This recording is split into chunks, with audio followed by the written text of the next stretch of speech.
My mother-in-law and her group seemed to have arrived at the next service area and called me. Sorry for leaving you behind. We didn't mean it. It's okay, I caught a taxi, so I'm heading straight to the hotel. Huh?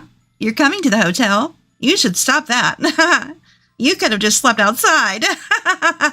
My mother-in-law taunted me as much as she could. I could also hear the obnoxious laughter of my sister-in-law, who was probably next to her. Oh my God, that's hilarious.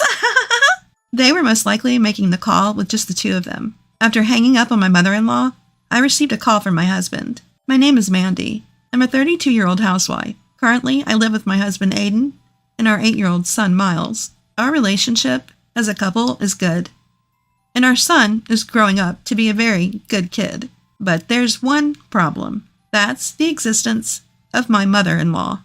My mother-in-law picks on me for anything and everything. Before my child was born, she would annoyingly ask, "Is there still no grandchild?" Once he was born, she would say things like, "Poor child, having a stupid mother," or "You should just send your son, my grandson, here and live on your own." She would casually throw such outrageous words at me. When I visited my in-laws, she would force me to do housework and cooking, and of course, find fault with everything I did. But the cunning thing about my mother-in-law is that she only bullies me when we are alone. In front of my husband, father-in-law, and son, she would treat me normally. As a result, my husband and the others didn't know that I was being bullied. I couldn't discuss it with my husband because of my mother-in-law. She would undoubtedly put on a show of crying about being falsely accused and insist on her innocence. So I tried my best to avoid going to my in-laws' house. But things changed after my son was born. Although not too far from our house, it still took about 40 minutes to drive to my in-laws. Driving alone while taking care of our son would be difficult for my husband. If I didn't go with them, my mother-in-law would constantly ask, "Why isn't Mandy coming? Is she having an affair?" She would say this in front of the child, and if left unchecked, she might start making things up. So I had no choice but to go to my in-laws' house to stop her. And so today, we were called to visit my in-laws again. My mother-in-law continued her bullying, stealing moments when no one was looking. But now, another problem has arisen. That is the existence of my sister-in-law. My sister-in-law moved back in with her parents about 3 months ago. Apparently, her workplace downsized and she lost her job. So she had to terminate her apartment lease and now lives with her parents while looking for a new job. My sister-in-law is just like my mother-in-law and joins in on bullying me. When these two are together, black becomes white and white becomes black.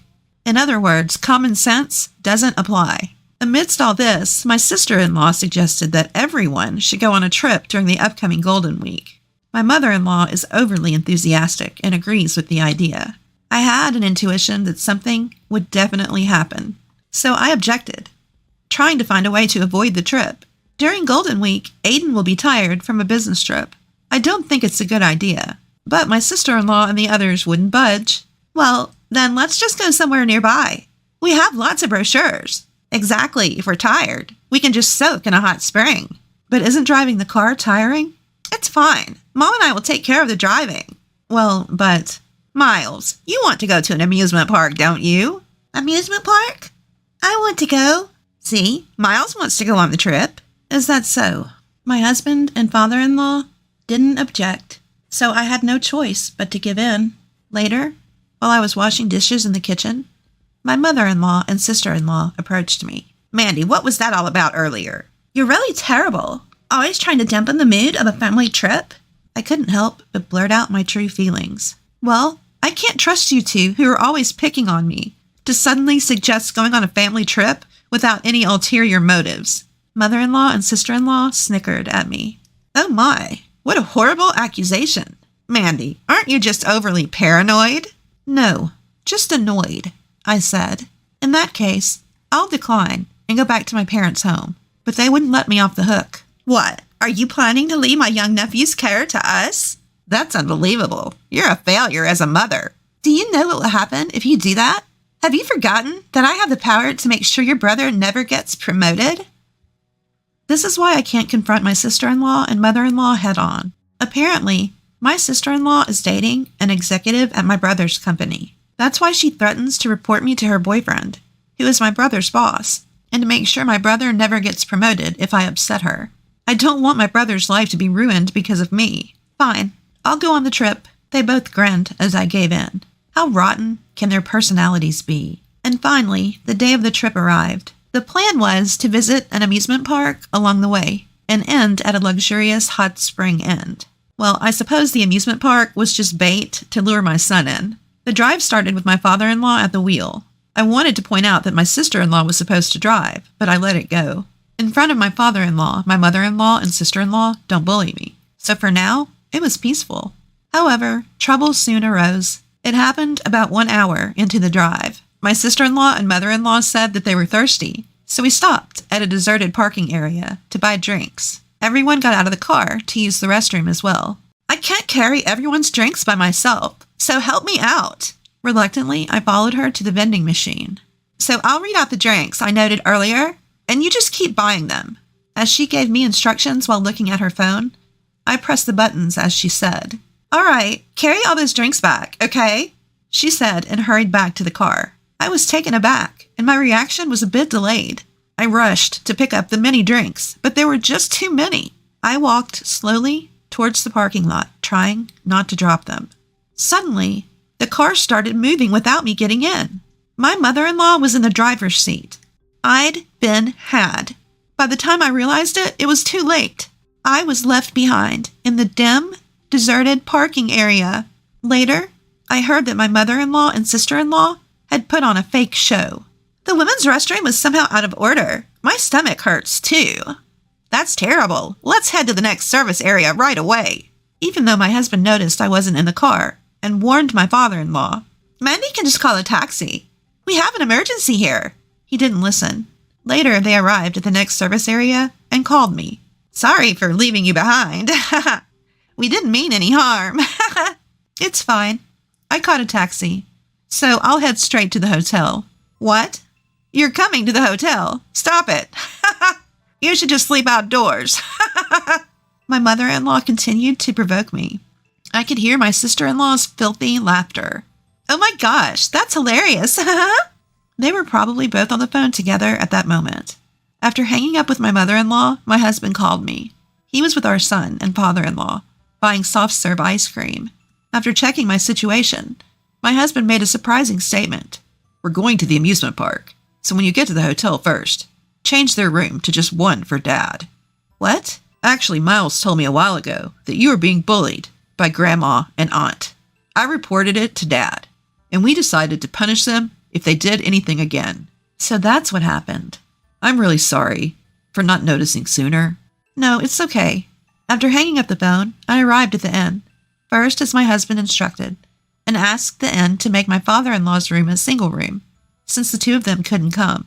A little while later, my father-in-law and the others who had come via the amusement park arrived at the inn. Where are my mother-in-law and sister-in-law? As I said that, my husband grinned. We left them at the amusement park. What? According to my husband, he first guided the two of them to the famous haunted house in the amusement park. Then my husband, our son, and my in-laws and sister-in-law split into separate groups, and my father-in-law ran ahead, leaving my mother-in-law and sister-in-law behind, and later joined up with my husband and our son. It seems that they got in the car and headed to the inn before my mother-in-law and sister-in-law came out of the haunted house. During that time, my husband and father-in-law ignored several calls from my mother-in-law and sister-in-law. Then, we enjoyed the hot springs at the inn. Without my mother-in-law and sister-in-law, we were able to spend a very quiet and peaceful time. And then it was time for dinner, as expected from a high-class inn. Very luxurious dishes were served. At that moment, we could hear a commotion from the entrance. Judging from the shrill voices, it must have been my mother-in-law and sister-in-law. One of the inn staff came up to us looking uncomfortable and said, "There are people claiming to be with you." But my father-in-law firmly stated, "There's a situation, so please kick them out. You can even call the police if necessary." It seems that the inn staff had no choice but to throw my mother-in-law and sister-in-law out. They tried to rent another room at the inn, but all rooms were fully booked due to the holiday season. All nearby hotels and inns were also booked, so they had no choice but to stay at a rundown, nearly out-of-business inn. The tatami mats were filthy. The sliding doors wouldn't close properly, and there was even a huge spider in the corner of the ceiling. They could hear creaking noises at night, and both of them couldn't sleep at all. My mother-in-law and sister-in-law, who thought they had outsmarted me, ended up getting even worse treatment themselves.